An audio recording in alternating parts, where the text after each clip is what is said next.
From BS and Beer Media, it's Top of the Bleachers with Jason and Tucker.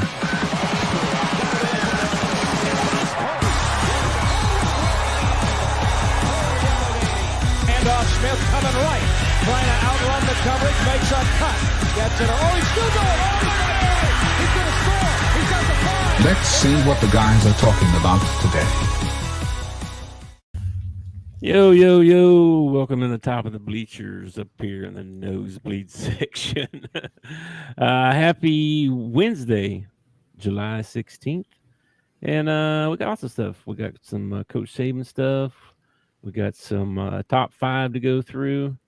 And then they were finished. We got a Arkansas football preview that we're going to start. I think we're going to do one for each team. Just so you know, I'm telling you now. I think we tried that last year. We gave up after the first one. Well, we can do it now. I think since we got our segments more lined up. I think the problem is other teams bore me. If we're not talking about Arkansas, I cheated. I went to the AI. Oh yeah. I said, create me a scouting report. All right, sweet. And first couple were not. I had to mess around with it some, but. First time it popped out, oh, you got Landon Jackson coming back, blah, blah. And I was like, no, they don't. So I had to fine tune a little bit and use a different one that was a little more accurate. So, but anyway, lots of stuff to talk about. Before we do, though, dude, I started some Twitter beef. What'd you do today? Actually, I didn't do a Twitter beef. I made it funny. Okay. I'm going to show you this post here. Hang on, let me show you this. Wait, I'm going to change this right quick. Let's see here. All right, you see this picture of Minshew? Yeah. And here's the other one of him.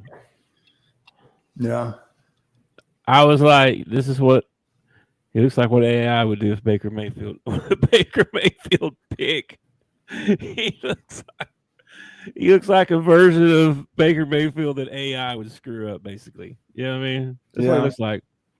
Yeah, dude. Lots of people are liking it and stuff. So, and I thought it was freaking hilarious. So that's my story for today. There you go. And by the way, I don't know if you noticed, but I changed our thing here a little bit. Up at the top, I got your new Twitter handle up there. Moved some stuff around a little bit. Cleaned it up. Hadn't changed it since like August or something like that last year. Like, dang. Anyway, if we ever get some sponsors or something crazy like that, we'll get some we got places to put stuff. So anyway, what's up? Happy Wednesday, bro. You said you had a work story. What's up? Well, it is hotter than all get out there. I mean, super hot. It is probably hotter at your house than mine. And started my route. I'm running around and I get to, it don't matter where I'm at, but I get to a mailbox. I open the mailbox and they got outgoing mail. So I reach in and grab the outgoing mail and I usually throw it over my shoulder into an empty tub. So I take it like this and it crosses across in front of me. And on the underneath side is a black widow spider. Oh, no. And I ain't lying. Biggest black widow I ever seen. Like a monster. And I like slowly put it out of the car and I set it down on the top. They have a brick mailbox. Or the one I was at a brick mailbox. So I set it down on top of the mailbox. Spider down, so the letter's on top of it. And then I whacked the crap out of it like 3 times. Cold murder. Cold murder, man. Yeah. That's scary as can be. That made my heart race, Like, well, yeah. Let me poop myself, probably. Yeah. I'm surprised that doesn't happen to you more often like that. Spiders and stuff. That's the 3rd black widow that I've found this year on my route. Makes me think of arachnophobia, and that scares me. Well, the problem is you get in a rhythm and you start running up to a mailbox and you just pop it open, without you have like muscle memory going on. Yeah. And sometimes you pop that lid open and boom, 3 waspers come out of it, or a spider takes off for the back of the mailbox. Oh my gosh. Yeah. I would not like that, man, at all. And that's why, as a mailman, I throw all the mail to the back of the mailbox. I throw it to the very back of the mailbox. Because if the customer has to reach their hand all the way in there to get their mail, they're going to keep their mailbox clean. Yeah. You put it up there at the front, and they don't really care about the back. That thing gets all nasty back there and everything. No kidding. Let's see. Well, that's scary, dude. That scares me. I don't like spiders or snakes. I don't be jiving with them. Most spiders don't bother me, like those big old wolf spiders and stuff like that. They don't bother me, but a black widow is a little bit different. Like, there is a little bit of a wives' tale about black widows being able to kill you, and they probably could kill a small kid, but you'd have to be bit multiple times for it to kill an adult. It's going to hurt like heck. Apparently, you get cramps in your abdomen, like cramps, just all kinds of stuff, man. But they have an antidote for it. So if you can get to the hospital, maybe it won't be as bad. But when I was a kid, I always thought, like, you got bit by a black widow, boom, you're dead. That's not how it is. That's not exactly how it is. That's not how it goes. No. I think I kind of thought that too. If you don't go to the doctor, it's gonna hurt. It's gonna hurt. I've seen, like, they eat holes in you and stuff, don't they? Oh, that's a brown recluse. Recluse like bites you, and then like a little divot will rot out. Knew a girl in college that got bit right between her eyes on the forehead, and she had like a golf ball dent scar right between her eyes. Oh my gosh. Yeah. That would not be fun. Well, we got a few things to talk about in the first segment here. One was all these rumors about Coach Saban coming back. And, man, I've seen probably every school in America be like, oh, yeah, he needs to come here. And even Kentucky, their locked on guy who only ever talks about basketball had a show today or yesterday or something on why Saban needs to come to Kentucky. So, I'd be more interested in what the fans in Alabama are saying, because would they send DeBoer just, how do you say his name? DeBoer or something? Yeah, DeBoer. Would they just kick him to the street if Saban wanted to come back? I think so, yeah, probably. My one buddy I got that's an Alabama fan, I talked to him about it a little bit, and I was like, what do you think about that? He was like, man, because I don't know why he would want to go anywhere else. He's like it. He's like, and they don't like DeBoer anyway because of last year, right? Even though they had a decent season and all that, but they didn't win a championship. They didn't make the playoff. They lost like 4 games. They haven't lost 4 games in probably 20 years. You know what I mean? Well, didn't it? They have, but it feels like it. Was last year the year they dropped one to Oklahoma? Yes. And Oklahoma was terrible last year. Their offense was, yes. Yeah. So he's pretty much like, he ain't coming back. I just can't see him coming back either. He's like 73 years old, 72, 73.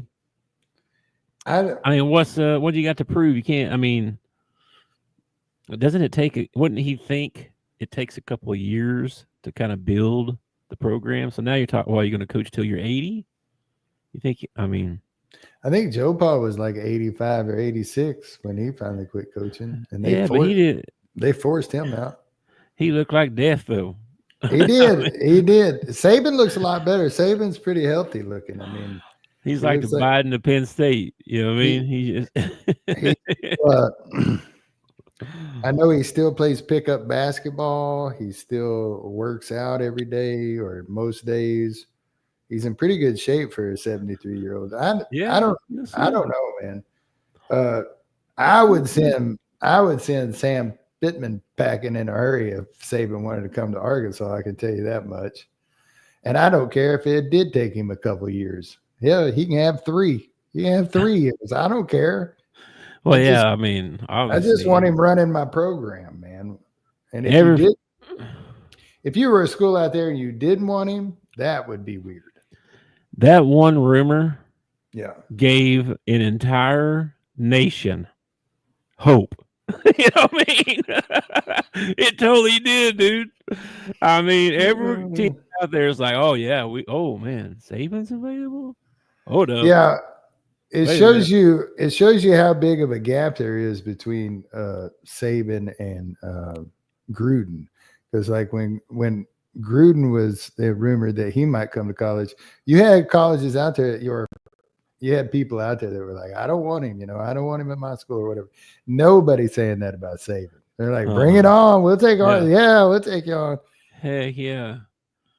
Man. I think if he really wanted to prove himself, he would go back to the NFL and do something that he did not succeed at the first time.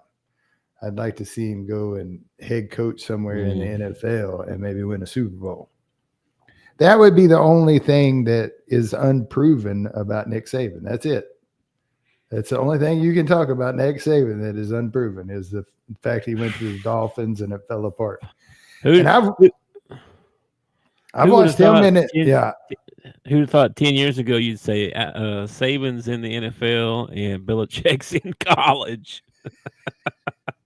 That'd be crazy. I don't know. I just don't think he's. I mean, why would he? He's got the cool gig there doing the college football Saturday every day. Gets to travel around watching games. The only reason that I could see him coming back would be like pure ego. Just like he misses the spotlight, misses coaching, misses, winning. That would be the only way I see Saban coming back. I mean, he's already a first ballot.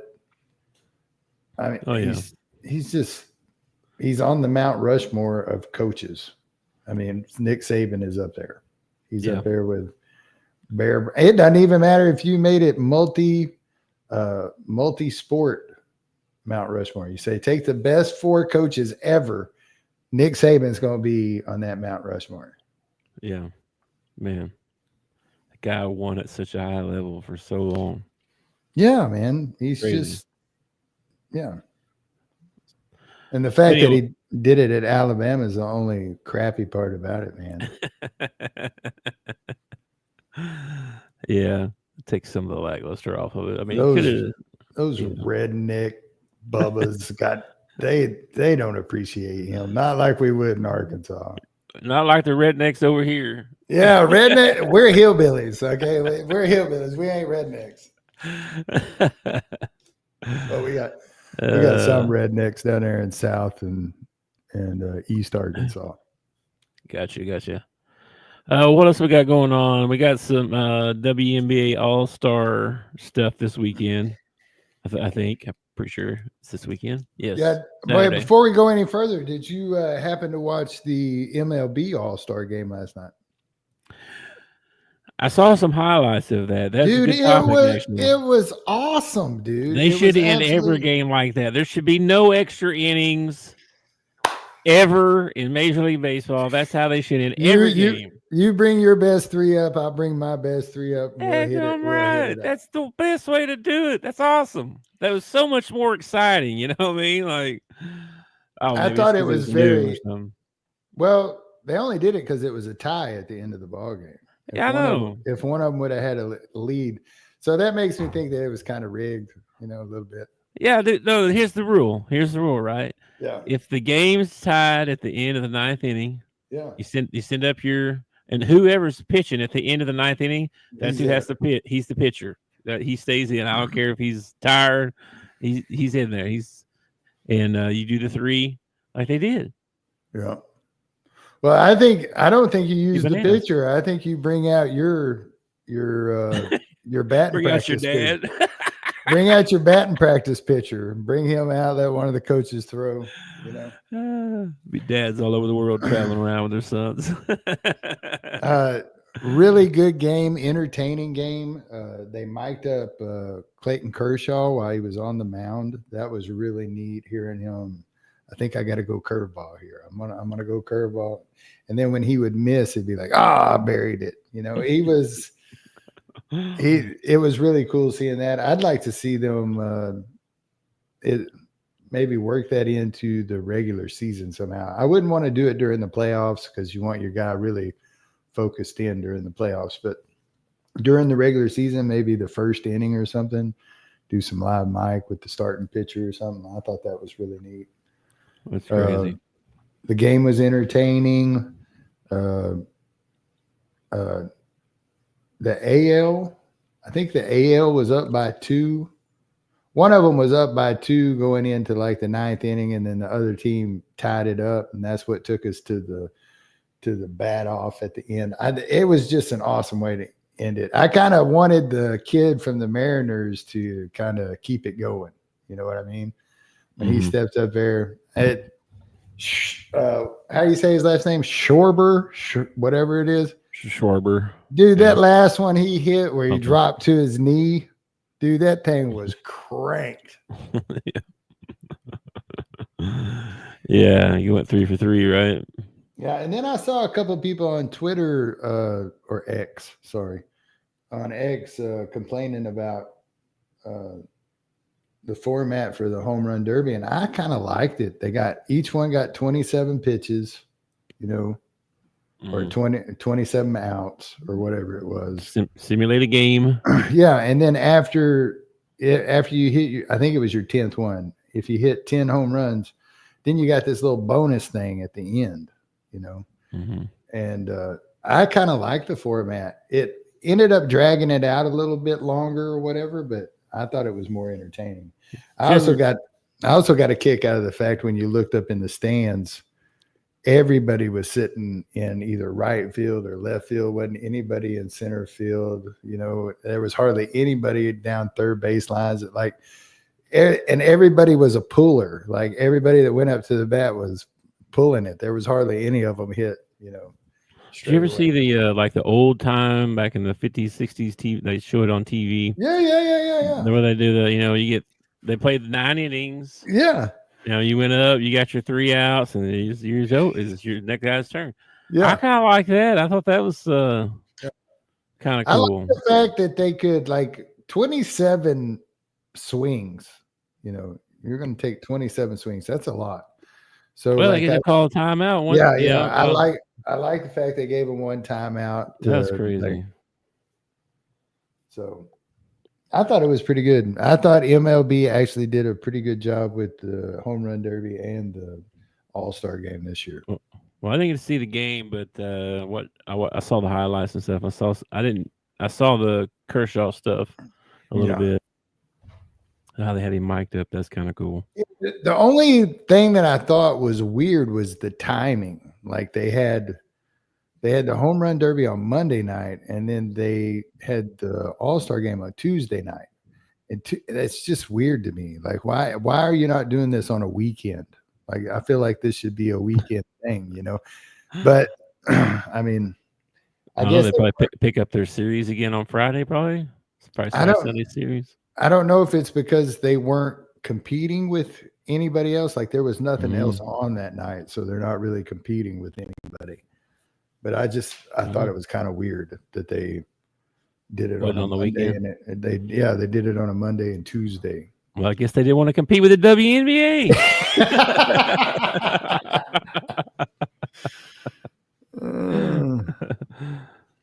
All right. Anyway, speaking of the WNBA, I guess they've got their All-Star thing this weekend. And supposedly, Caitlin Clark was going to be in the 3-point contest, but then now she's questionable for a game they're fixing to have something about her growing again. I don't know where that story went, but I think maybe I saw it on X or something, but She was supposed to be, and then Sabrina Ionescu. I can't say that. Sabrina, that's what we call her. And then Kelsey Plum and Alicia Gray. And then they got some kind of skills challenge as well, too. So I don't know if you're interested in watching any of that, but that's on this weekend. Any thoughts on that? You think you might watch that or no? If Caitlin Clark's not going to compete, I'm probably not going to watch. That's really kind of sad, but You're one of those. I'm one of those too. I'm just saying. All right. Well, anyway, if you're a WNBA fan, be sure and check that out. I might end up getting bored this weekend and stumbling across it and watching, but I'm not going to mark it down on my calendar. Now, if Caitlin was competing in the 3-point competition, I'd probably watch the whole thing. I'd probably watch the skills competition, probably watch the 3-point. But if she ain't going to compete, then I don't. Unless they're going to make Angel Reese take her spot, then I might watch. I might watch that. They're not going to do that. Because that would be hilarious. She's been doing pretty good. But, hey, don't be talking about that. Shaq's all mad at RG3 for talking crap about her all the time, and he hates her and stuff. And Shaq's like, he's took his glasses off. You need to shut your mouth. I'm going to come see you. You know what I mean? Shaq's you can be talking about Angel now. I didn't say you can't talk about Angel. You can't talk about Cooper. Hey, you gotta be careful, man. What you say out there? I don't care about Angel Reese's personality or off the court stuff that she does. I don't care about that. And she has been doing a little bit better, but she is not the number 18 player in the WNBA. Okay. Well, only 22, ain't there? Something. Anyway, I don't know. I'm just saying, I read a list the other day that was top 30, and they had her at 18, and I'm like, really? You know? Well, she's been having some pretty good games, but she's doing better, actually. I'll give her a little credit, actually. She's been doing better lately. Maybe all the criticism is driving her to be better, you know what I mean? I don't know. It might just be the speed of the game and playing with, it's a step up. You're going from high school to college. It takes you a while to get your feet under you and figure it out. And when you go from college to the pros, it takes a while to get your feet under you for some people, unless your name's Caitlin Clark, and then you just catch fire. Yeah. Well, speaking of Shaq, he tweeted, he had a tweet kind of go viral this weekend or last few days. He says, settle the argument. Okay. What should the thermostat be set on in your house? House. So I thought about this long and hard because my thermostat, a lot of people have, the smart thermostats where they got maybe 4 timers on it. 1 in the morning. You got one of them too? I got one, but mine, I don't know. I just bought a new thermostat because I'm not happy with the one I got because in the evening, for some reason, I go to 82. Ooh. And I'm like, and I'll be sitting around, watch TV, whatever. And I'm like, pretty warm in here. Yeah. I go check it, and it'll be 78 degrees in here or something. I'm like, what the heck? I got to turn it back down. Okay, that happens twice a day. You sure that's not your mom or your wife that's walking by and turning it up? No, it's sometimes for some reason it's not keeping the programming that you put in for the afternoon and the evening or something. Okay. Anyway, I went and got a new one. But anyway, in my opinion, I used to say 67, 68. You know what I mean? But I'm older now. I think 70 is probably about the ideal temp for me, personally. So I'm going to say 70. I am a very hot-natured person. So if the thermostat, I let Lacey control the thermostat. I let her, she's allowed to do whatever she wants as long as the temperature never gets above 70. 70? If it gets to 71, you need to turn that damn thing down. I'm hot. Okay. I feel like your house is always warm.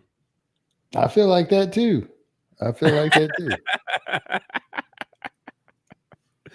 Okay, I see. But we got When you- windows. We got windows everywhere. Like half my house is like glass. Then you're really not telling her to turn it down then, because she's keeping it somewhere that's a little bit too warm for you. 70. When she leaves town and I have control of the thermostat and put it where I want, we're at like 65 the entire time she's gone.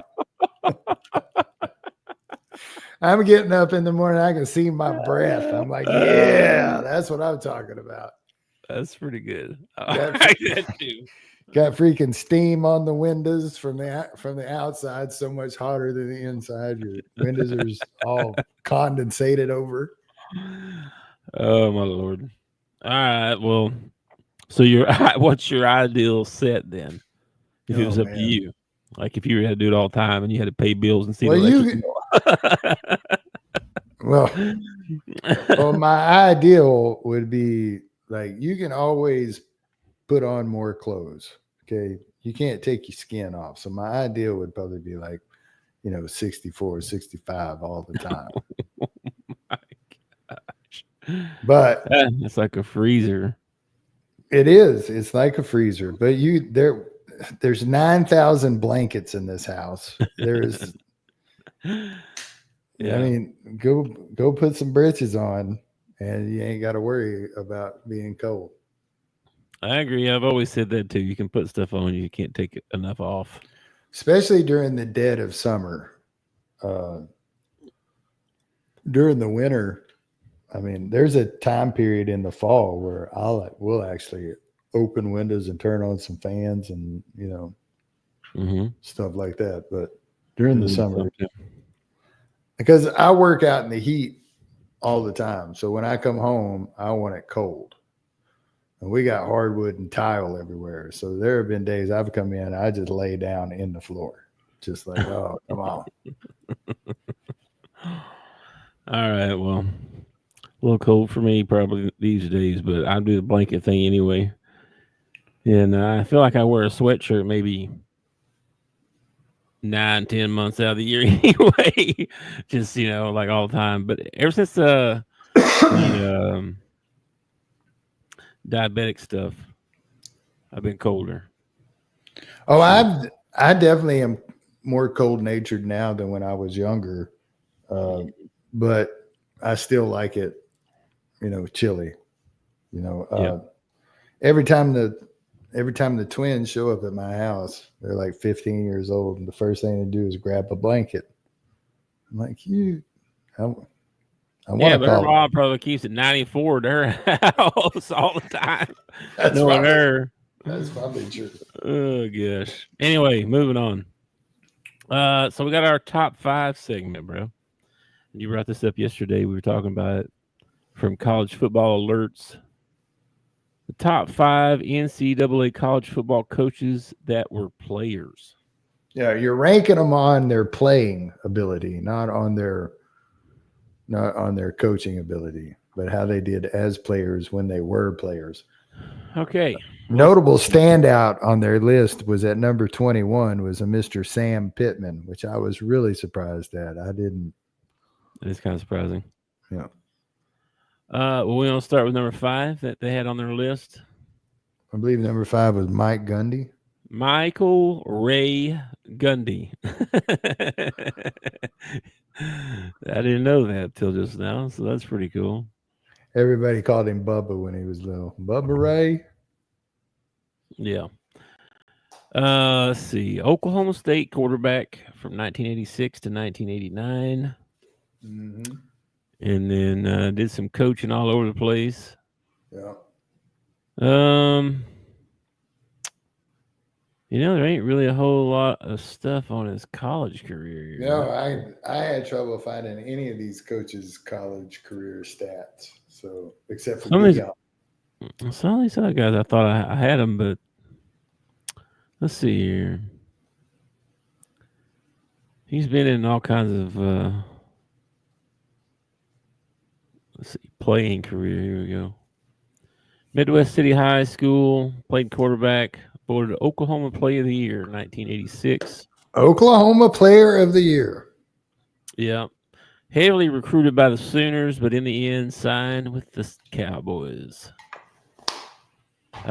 Started halfway through his freshman year. Became the starter.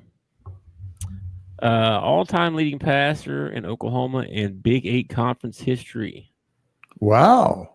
49 touchdowns in 4 seasons. 49 touchdowns. Just a shade under 8,000 yards.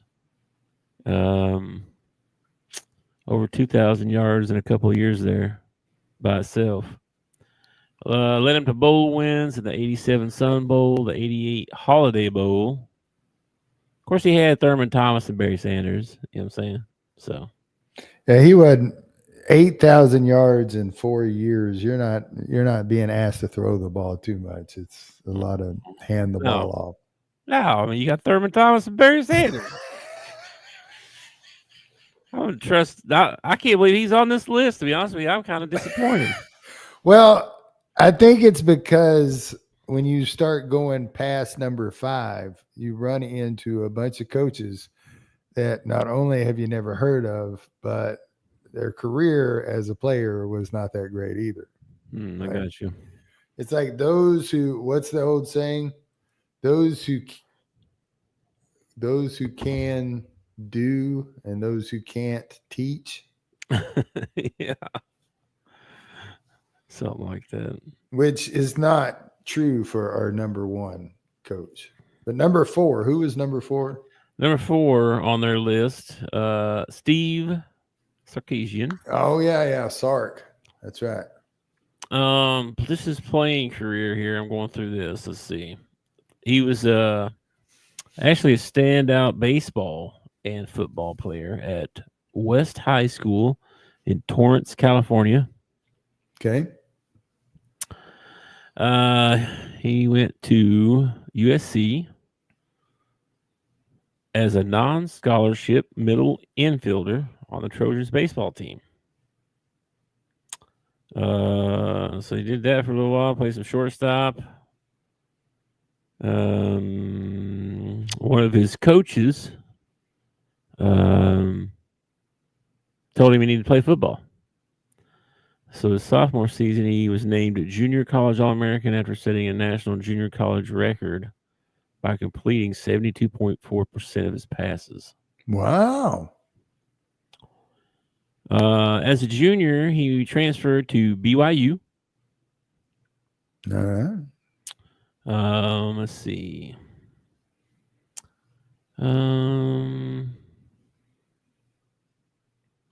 He was coached by Norm Chow. He passed for his junior year. He passed for 3,400 yards and 20 touchdowns. That's pretty all Western Athletic Conference honors, and completed the season by completing 31 of 34 passes for 399 yards and 3 touchdowns in BYU's victory over Fresno State. His percentage in the game, 91.2%. Set an NCAA record at the time. As a senior, he played at BYU again. He opened the season by passing for 536 yards and 6 touchdowns. Daggum. When they beat Texas A&M 41-37. Wow. They finished the season 13-1, and they won the WAC championship game. He passed for 4,000 yards and 33 touchdowns. Yeah, sounds like to me like he's number 4, so we're getting better. We're getting better. Yeah. 173.6 passer rating. Holy moly. But he has no ties to Texas. Like I kept waiting for Texas to come up somewhere, but BYU senior year, yeah. He was first division, yeah. Holy moly. Yeah, he was really good, bro. They beat let's see. Who did they play? They finished the season on a 19-15 win over Kansas State in the Cotton Bowl. Sark threw for a pair of touchdown passes in the fourth quarter to lead the Cougars to a come-from-behind victory. They finished 14-1, ranked 5th in the nation. Wow, 14-1, 5th in the nation. Yeah, so Steve Sark. I know they always talked about his career and stuff, and why he's such an offensive genius and all that stuff, you know what I mean? I bet he gets pretty frustrated when his quarterbacks can't hit their receivers. Like, what's wrong with you? Just put it in there. You've been around football for a long time, man. Mm-hmm. I don't. Sure. What is it that makes you an offensive genius or a guru or whatever? Like you can only line up your 11 players in so many ways, and there are only so many plays and a lot of the plays look exactly the same. You know what I mean? Well, it's somebody that's really good at knowing what the other team does all the time and making up some plays that really work good against that. Yeah. And then knowing that inside and out and being able to teach everybody, I guess. It's coming up with your own kind of offense too, maybe creating your own, you know what I mean? Like, okay, you guys are doing this West Coast offense. You guys are, keep away team or whatever, they're like, we're going to do this. You ever seen 12 Mighty Orphans? You've never seen the movie 12 Mighty Orphans? I don't think so. What are you talking about? You need to watch the movie 12 Mighty Orphans. Let me look this up here. 12 Mighty Orphans. Mm-hmm. Movie. Mm-hmm. Let me see what you're talking about here. It's got Luke Wilson in it. Okay. I see it. Yeah. It's a great movie. Absolutely. Luke Wilson, Vanessa Shaw, Wayne Knight. Oh, that's the dude off of dinosaur movies. And Seinfeld, right? Yeah. Yeah, he's in that. And it's also got Robert Duvall. Yeah. Martin Sheen. Okay, what's it about? It's about a guy he's a teacher. He might be a pastor or something like that. Anyway, he ends up at this orphanage where these 12 boys are at, 12 teenage boys, and he forms his own football team.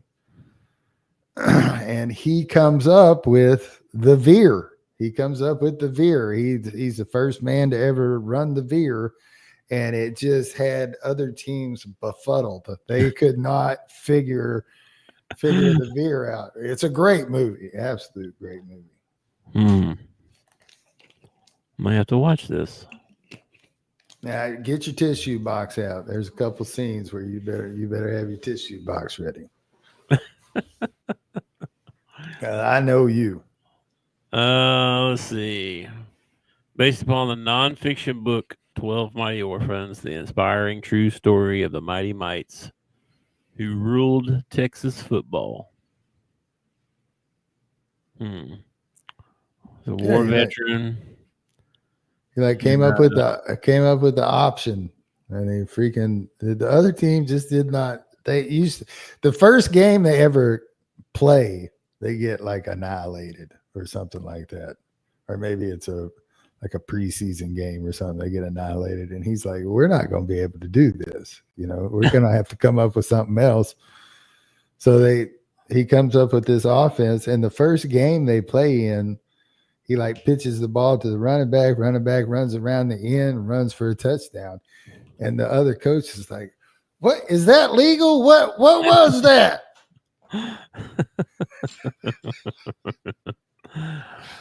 Let's see. Man, there's ain't nowhere to watch it for free, man. We got off the subject. Who's number 3 on the list? Number 3 is Josh Heupel. Josh Heupel, Josh Heupel. Tennessee coach. Yes, Tennessee's head coach now. Born and grew up in Aberdeen, South Dakota. That's crazy. His dad was a football coach. He played Central High School in Aberdeen. Does every like state have a central high school? Like I see that all the time in movies. Probably. It's like having Martin Luther King Drive. Every city's got like a Martin Luther King Drive. All right, here's his college career. Heupel began playing at Weber State University. Okay. Ogden, Utah. Yeah. He redshirted in 96. You know who else graduated from Weber University? I do not. The guy that got Bob Costas, the guy that got pink eye during the Olympics. Bob Costas. That's what I think of every time I see Bob Costas. Anyway, let's see. 4 games as a freshman. He saw action. And that was in 97, but he suffered an ACL injury during the spring practice of 98. Pushed him down the depth chart. He transferred to Snow College in Ephraim, Utah, where he started playing. He passed for 2,300 yards and 28 touchdowns, despite splitting time with another guy. Oh, wow. Splitting time and still put up 2,300 yards. Pretty good. He later held a scholarship offer from Utah State University, but committed to the University of Oklahoma after meeting with Bob Stoops, the new head coach. Heupel was the Heisman Trophy runner-up in 2000. Big 12 Offensive Player of the Year, All-American, AP Player of the Year, Walter Camp Award winner. Dang. He led the Sooners to an undefeated season and a national championship with a 13-2 victory over Florida State in the 2001 Orange Bowl. 13-2. So he won a national championship, and he's not even number 1. He's number 3. It's crazy. All right, moving on. Number 2, Eddie George. Oh my gosh, his careers are forever. His things are. Yeah, I don't think we really have to go over this. Everybody, I think, knows who Eddie George is and what a great player he was. And that brings us to number 1.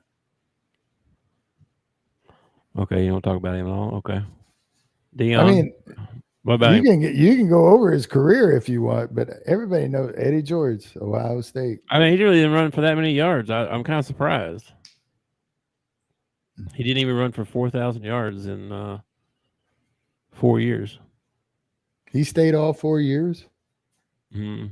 His first 2 years, he didn't do nothing. Well, there's probably 176 yards and 222 yards. There was probably somebody in front of him. But then in 94, 95, he had 1,400 yards and 1,900 yards. Yeah. So, anyway, there you go. There's Eddie George. And where's he coaching at now? Let's see. Where is that? I saw this other day. Like Weber State or something like that. Where's that at? Bowling Green. Bowling Green. Head coach. That's crazy. Okay. Dion, what about him?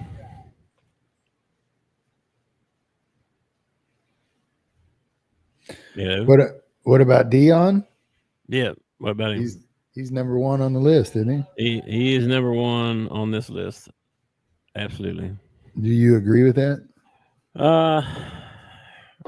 Yeah. I mean, as far as the college players go that are coaches now, can't think of a better one.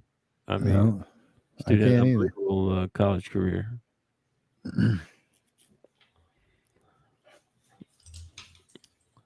Florida State. Played football, baseball, and track. Yeah. That right there makes him number 1 on my list right there. When you're a multi-sport,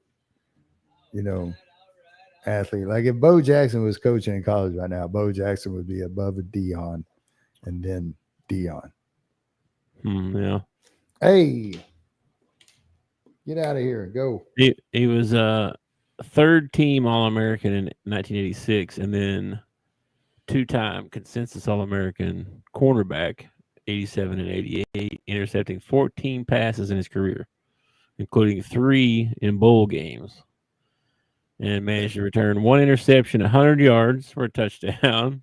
Well, I mean, that is the reason they call him prime time. It's because when they were on TV, when the game was important, that's when he showed up.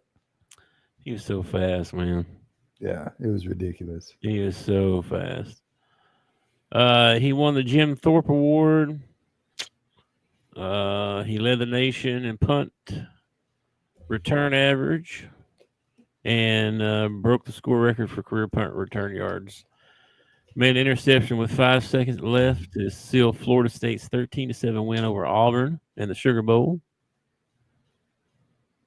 And he's had his number retired.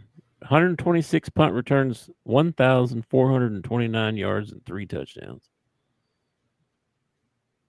Crazy. Bowden once said, Sanders is the measuring stick for athletic ability. It's crazy. Yeah, dude was a good one. Anyway, there you go. There's your top 5. Anything you want to say about him? Besides that you liked him at the end of his career because he was a Cowboy.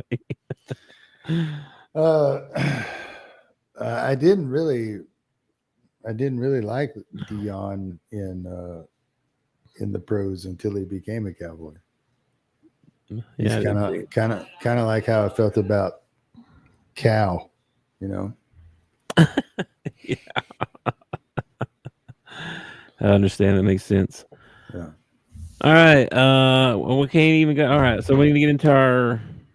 We had a Razorback rant. We haven't got to that yet. We're dragging along slow here today. We got to speed this up. We're talking about all kinds of stuff. I put the schedule up on the board. Okay. All right. I got a couple things for the rant. Carmano was named to the USA Today Sports Network preseason first team All SEC team. I'm hearing a bunch of stuff about Isaiah Seeley, like from other news stuff. I ain't no insider, nothing like that. Just from other insiders I'm hearing and watching and seeing. They're talking a lot about him, like he might actually get to play some. So that's kind of interesting. And then SEC Media Days is going on, and Pittman goes on tomorrow, Thursday. So Mark it on your calendar. I'm sure he's gonna fire everybody up, right? He's gonna say exactly what he needs to say. We're gonna go out there. We're gonna give 110%, and we're a team, and we're gonna work as a team. And I don't think he'll even be that excited. You know what I mean? Last one I saw, he was just like, "Yeah, we're gonna go out there and play some football, try and win." It's like, come on, man! Like I want to hear. Well, we're getting better. We're trying to do better. We're trying to get better. We're doing it. Like, tell me some good stuff, not just, yeah, we're here, man. We're here. Anyway, so then we were going to break down kind of an Arkansas. We're going to do all the SEC teams, but we're going to start with Arkansas, of course. So we'll do a little Arkansas team preview, and then I got some info on everybody and depth chart and all kinds of stuff. So what do you want to talk about? You want to go straight to the schedule? And then I got some questions at the end for us. I want to do the schedule, right? I've got the schedule. I've got the day it happens, whether it's home or away. I put the Arkansas State game as neutral. Is that right? I don't know if that's really a neutral site. I don't know. Seems like in the middle. It'll be interesting to see what fans show up. Like, is it going to be like, are the Red Wolves going to show up for this? Because that could be fun. It could be a lot of fun. I think they will. I really do. So we're going to go through and we're going to pick wins and losses. All right. Yes. And I'm going to do yours in pink and mine in blue. Are we making like okay. All right. All right. Now the object of this, okay, because we're homers, all right. Yeah. The object of this is to get us to a bowl game. Okay. We're trying to get to a bowl game, so we need to get 6 wins out of this list right here.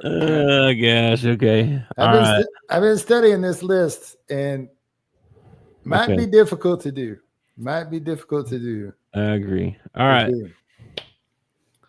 You want to go game by game? Game by game. All right. So first, you just like put a check mark for a win or something. What are you doing? I'm gonna put a W or an L with your colored chalk. Okay. Your color. All right. This is my color chalk. This is your color chalk. You're the pink. I'm the blue. Well, do you want to talk about the players and stuff before we do that, or do you already done all your research? Yeah, I thought we were doing like a sure scouting report or something, and then I want to hear what AI spit out about them. Bunch of stuff, a large amount of stuff, but mostly, like I don't know, I don't want to go through the depth chart or whatever, but it kind of said basically we'll just kind of give like a summary, right? So last year, we went 7-6. They won the Liberty Bowl, and over Texas Tech. Okay, so then they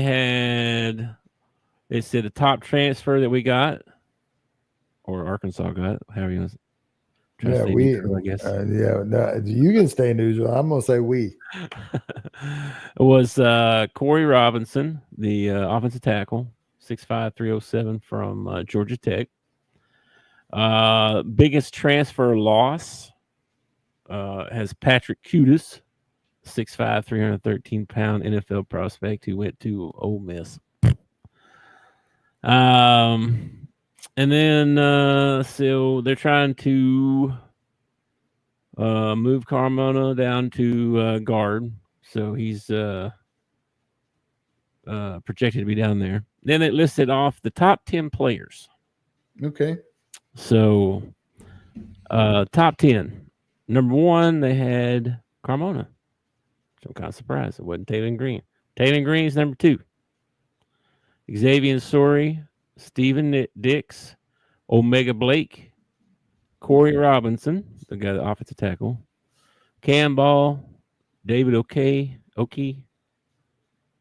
Mike Washington, the transfer in from, I think, Washington or somewhere. Washington State or somewhere like that, or New Mexico or somewhere. And then Julian Neal, who is the one that kind of Coach Cal took a picture with him when he was visiting and stuff, and then he committed to Arkansas. So thanks to Coach Cal for getting that one in there. There's your top 10 players, supposedly, based on rankings, I guess. And then, let's see, here's some fun stats. Right. Didn't sound too fun to me. Arkansas had 30 fumbles last year. It's a lot, by the way. That is a lot, yeah. And they lost 14 of them. Yeah, that's okay. So fumbling, taking care of the football is going to be very important for them this year. Now, to put a silver lining on that, we were +2 on recovering it back. So I guess +1. Yeah. Well, opponents 11 fumbles. So I guess we created or caused, or they just dropped it, whatever. Fumbled 11 times and lost 5 of them. Those 2 numbers need to be reversed. Yes. Yes, they do. Now the offense, third down conversions, 72 of 165 for 44%. So it's not horrible, but could be better. Opponents were 65 of 181 for 36%. So our defense, did all right. This suggests that the decent offense efficiency on third down and good defensive performance. Okay. First quarter scoring, Arkansas 103, opponents 58. So that means they got off to some good starts, which is good, right? All right, then we're down to the schedule, and then it made some predictions, but I don't care about the predictions, so let's just get into the schedule. What about And make our picks. what about a dark horse? Who's somebody on the team that you feel like didn't make the top 10, but could really, shine this year? I think someone that needs to is Charlie Collins. I think he's going to get a shot. Let me see if he's on the depth chart here and where he's at. Is he considered a linebacker? No. What is he? He's on them other positions. What do you call it? Wolf Athlete. I don't even see him on here. I thought he was like, defensive end, outside linebacker type, Let me see here. Collins. Search and find this dude. Okay, Charlie Collins, edge. Expected to step into key pass rushing role since Landon Jackson left. So, Charlie Collins, we need him to compete for Arkansas Razorbacks. I want it to be Russell. I want our little running back who everybody had high expectations for him, and I think he only ended up with like 100, 200 yards last year. I think you're going to like Mike Washington. I think you're going to like him. He's kind of a big bruising type back. And then we still got Rodney Hill and AJ Green came back after leaving for a year. He came back. And then we got a really good freshman as well, I think. Cameron Settles. He's an Arkansas kid. I don't know if he's going to play or not. You know what I mean? But he's supposed to be decent. I would really like the running backs to shine this year. Now, the running backs ain't going to be able to shine this year if our offensive line is like it was last year. Yeah. But it sounds like we've made some improvements on our I think our offensive line could be as good. I mean, I don't like how they let a bunch of people go. And said that they should have kept probably, but because what's his name? The center. The guy that went to SMU. Mm-hmm. I can't remember his name. I can't remember either. Nick something. Anyway, I feel like they should have kept him at least. There's a couple other guys too, but a lot of them that didn't matter. They weren't on the depth chart or whatever. Don't matter. You get a bunch out of the transfer portal. But that's the thing is, the more players you get out of the transfer portal, the more question marks, the more risk, the more like you didn't just need a couple of guys to help finish off your team. You needed like 40. That's half your team. I mean, it's I don't know, a lot of question marks about this team and what they're actually going to be like. I think the defense could be okay. The offensive line, I think could be about the same, hopefully better. The defensive line, I don't know about, bro. That's suspect to me. Linebackers and DBs, I think we should be okay. DBs, we were like last or something like that last year in whatever. DBs, I think we're going to be better there. Not confident in the running back room. Not confident in them. I am not confident in the receivers because we barely got guys that have caught college passes. You know what I mean? And the one guys that we had broke his wrist. He's out for a while. You know what I mean? So it's like I don't know. I don't know how. Depending on how much Taylor Green's grown up to. There's just so many question marks about this team. We could be 13-0. They could be 0-13 or 0-12 or whatever. Anyway, I'll tell you what the AI predicted after we make our picks. Okay, all right. See how close we are. So first, the game we got at home against Alabama A&M. That's a win. That's a win. I'm taking it as a win. Oh, shoot. I'm taking it as a win, too. We're both going win. All right. Then we go to a neutral side against Arkansas State. We're playing Little Rock. Yeah. I'm going to give them a win. Big's giving them a win. What are you giving them? I'm giving them a win. Okay. Then we got to go to Ole Miss. Now, in my reasoning, trying to get to 6 wins here. It's early in the season. They're replacing Jackson Dart. And Kiffin has a history of losing one he ain't supposed to lose. I'm giving them a loss right here. I'm gonna just be honest. I ain't concerned with trying to make a bowl game. I'm trying to make a bowl game. I know you are, but I'm gonna be real with you. Yeah, are you going loss or win? At Ole Miss, that's a loss. That's a loss. Then we got to go to Memphis. Phew. Play Memphis at Memphis. Now, Hog fans will travel to Memphis. I don't care, man. I don't like this game at all. I don't like the Arkansas State one either, but I really don't like this one. This is one of those games that you should win, but they don't.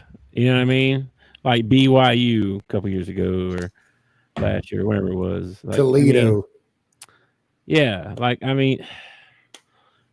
Okay, give me a win. Oh, we get a win. We'll go 4-1, and everybody's gonna be crazy. We're going undefeated. Yeah, we are. You dummies. But we're not going 4-1 because next up is Notre Dame. Oh, 3-1. My bad. 3-1. Yeah. At Arkansas, they're coming to us. But this is a butt whooping. I'm just hoping we don't take a USC butt whooping right here, man. Especially at home, right? Yeah, especially at home. So that's a loss. They're giving them a loss. I'm giving them a loss. Then we got to go to Tennessee, who we beat last year. I know we've won there before too. And you and I went to a game. We won there one time.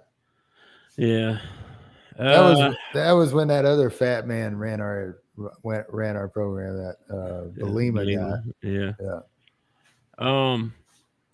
I actually feel like they have a shot at this one, but you don't think Tennessee's looking for revenge from last year? Well, they are, but I mean, they're who's the quarterback?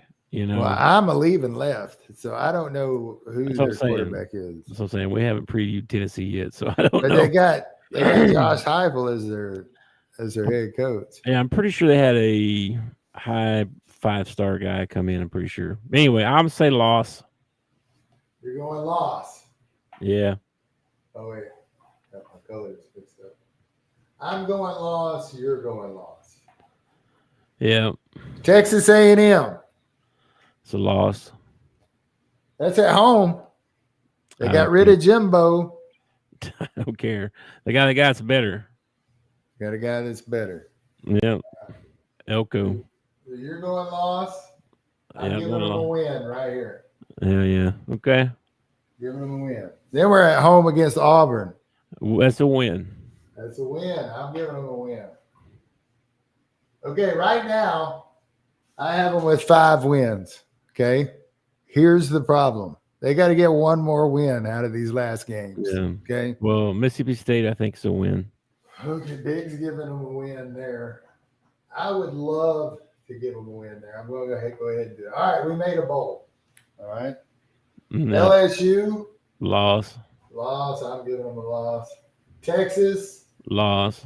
You're giving them a loss. I'm giving them a loss. Missouri. At home. Missouri at home. Until they can actually beat them one time, I'm not taking Arkansas in this game. Give me Missouri. They're going to lose that one too. So what's that put me at? Big's got. Oh man, you got them. You have 1, 2, 3. You got them 4-8. 4-8. 4-8. Oh, well, that's just how it is, man.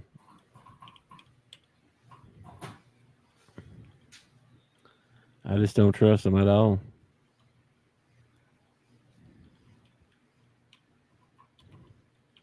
And what you got them at? 6 or 7 and 4. 7 and 4. 7 and 4, man. You're crazy. I got them at 7 and 4. You got them at The only one, okay, so like, yeah, I just don't see it, man. I don't see it. You're gonna, like I said, you're gonna start off hot. You're gonna be like 3 and 1, probably. If you don't start off 3 and 1, at least, they're gonna burn the whole state down. You know what I mean? I got them at 7 and 5, and you got them at 8 and 4. 4 and 8. Or 4 and 8, yeah. Well, I like your optimism better than mine. I just don't think it's going to happen, though. Now, we might get to... Now, wait a minute. We're not done yet. Hang on. We might get to this Notre Dame game, okay? So now you're saying they go to a bowl, okay? Mm-hmm. Are they gonna win their bowl game to make it? So they're gonna make it to a bowl. Are they gonna win? I gotta know who they're facing. I gotta know who they're facing. Well, we're trying to see how many wins they're gonna get in the season, because they gave out a win total projection. Yeah. How many X amount of wins? Uh-huh. They're gonna get. It's a percentage, or not a percentage, but it's not a whole number. Mm-hmm. So right now you're saying 7. You think they're gonna get plus or minus 7? You're saying 7. I'm saying 7 minus probably. Like I'm hoping they get to 6.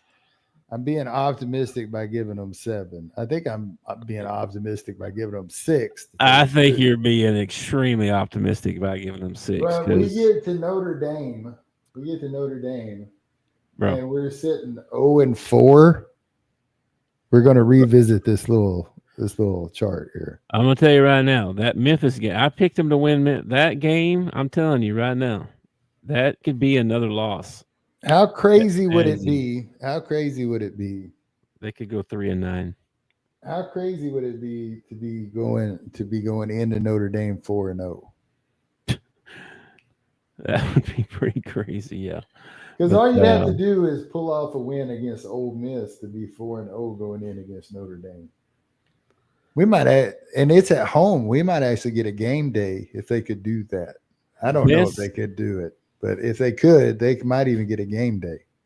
Best case scenario, they go 4 and 0. Worst case scenario, they're going to go 1 and 3 or 0 and 4. Yeah, but I think they got no way. Alabama A&M beats us. There's no way. Toledo beat us one year. I don't care. It's gonna be UAPB all over again. We're gonna hang like 70 on them dudes, and everybody national championship. Here we go. They're gonna win every game. Oh my gosh. Anyway, let's see. Prediction: likely to reach a bowl game. A 7-6 season is considered more likely. So they're saying 6-6. Win a bowl game. And although they do have the talent for 8 wins if everything goes right. So even the OAI is optimistic on them too. It says win total projection 6.5 wins. So let's say likely wins. Alabama A&M, Arkansas State, Mississippi State. Okay. Let's go. Losses, LSU and Texas. And then everybody else was a likely or a 50-50 game. Okay, let's go by your prediction. Okay. Let's say they go 4 and 8. Okay. Yes. All right. Mm-hmm. Are we really going to keep Sam Pittman as our head coach? Let's say my prediction comes true. Let's say we win 6 games and we get to a bowl game and the AI is right. And we win the bowl game and we end up 7-6. Are they going to keep him? Yes. Why? Because they made a bowl game. I'd say it's right. It's a stupid reason to keep somebody. Bro, if they go 4 and 8, I don't know that they'll fire him. I really don't. It's insane. He's got like 2 more years or something too. After this, he's got like 2 more years on his contract. I feel like he's got some sort of dirty laundry over Hunter Yurachek or something. Is what I feel like. I don't know. I don't know. I saw the numbers on what they don't.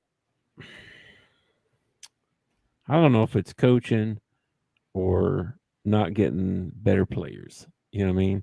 Because I saw on the On3 there, it gives kind of a prediction of what they spent on the roster, right? And it said a shade under $5 million for the entire roster.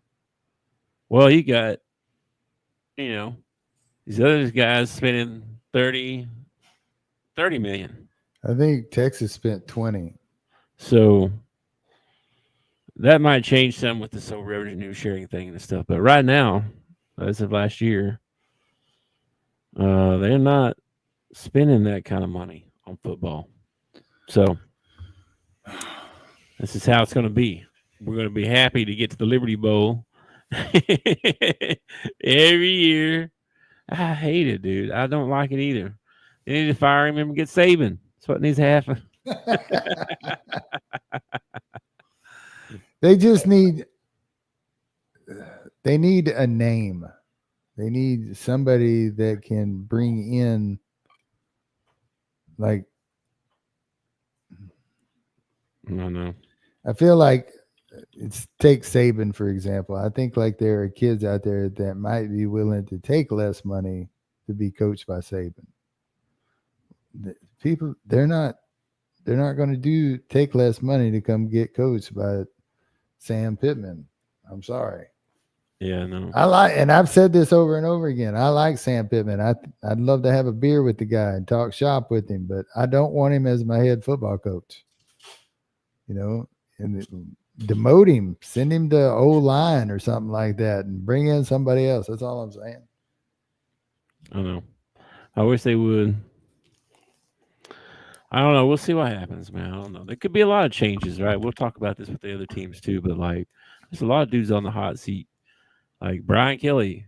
I mean, LSU's got to do something this year or else. You know what I mean? I think Gundy's the same way at OSU. Him too, yeah. The guy at Florida, what's that guy's name?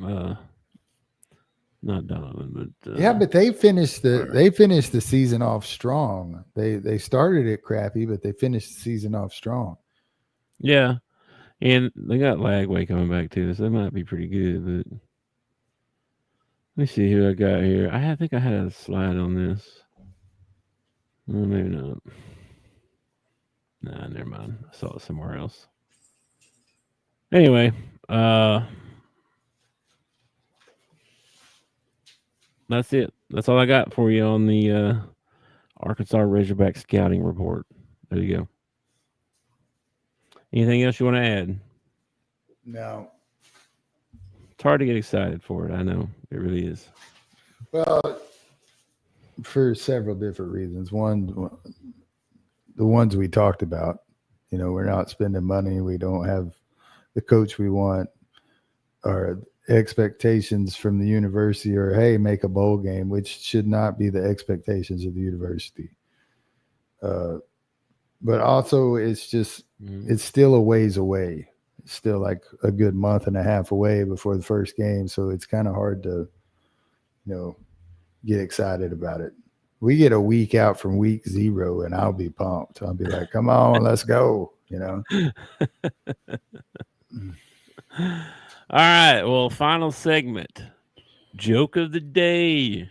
Oh yeah. Did you find you one? I found a good joke. Yes, I did. I chuckled. Well, I'm gonna tell mine first since we just got done. I don't know. Maybe you should go last because yours will probably be funnier. But go ahead. No. I'm gonna go first. This is a joke you've heard before. Okay. I can tell it again because Big does not remember anything. This is true. There's a guy and he goes to a bar and he's watching the Arkansas Razorbacks play Texas, playing football. And they got a big screen TV and some pool tables, and sitting down there in front of the TV is a dog, and the dog is watching TV. It's the craziest thing this guy's ever saw. It says, and the Hogs, they march down the field and they get to about the 30-yard line. They kick a field goal and they make the field goal, and the dog goes nuts. He starts running around, barking, gets the zoomies, all kinds of stuff. And he says, man, what's going on with the dog? He says, oh, he loves the Razorbacks. He says, he acts like this, every time. And he says, well, does he do anything different when they score a touchdown? He said, I don't know. I've only had him like 4 years. I didn't remember that joke. I didn't. All right. Well, I had to write mine down because I don't want to forget it. Okay. And it's short and sweet. It's a short, Okay. It's a one-liner. I'm sure you heard this before, but when Wait. What are the rules here? If I have heard the joke, do I interrupt and give you the punchline, or do I pretend like I don't know the joke? Yeah, don't do that. Okay. No, I don't like that. All That's right. kind of. I would. Okay. Yeah. When you can just tell me if you can say yes, yeah, I know, or no, you don't know. Okay. When does a joke become a dad joke? Have you heard this one before? When it becomes apparent.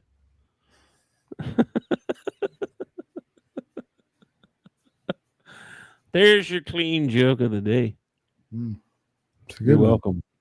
It's a You're good one. welcome. All right. What do you call a alligator in a vest? A zipper? Oh, I don't know. An alligator in a vest. An alligator in a vest. Hang on. Something gator. A fancy gator. You're almost there. In a vest. Yeah, in a vest. He's He's an investigator. investigator. Okay. Okay. All right, dude. Anything else before we get out of here? No, that's all I got. All right. I can't see nothing. My eyes are blurry. Again, like we switched up our format. I don't know if anybody's watching this or going to watch it or whatever. We're going to be on Monday, Wednesdays, and Fridays at 4:00 moving forward. And hopefully we can bring a little more content and a little better content. And Well, we went for $1.20. Yeah. So yeah, we went quite a bit longer than I thought we would. We got quite a bit of info here. So anyway, enjoy your Wednesday. I don't even know what's going on tonight. I haven't even looked yet. So, but I will catch you later. Tater. Gator. peace. Peace out. Thanks for watching our show. Remember to subscribe for more shows on the network. Smash the like button, share, and comment.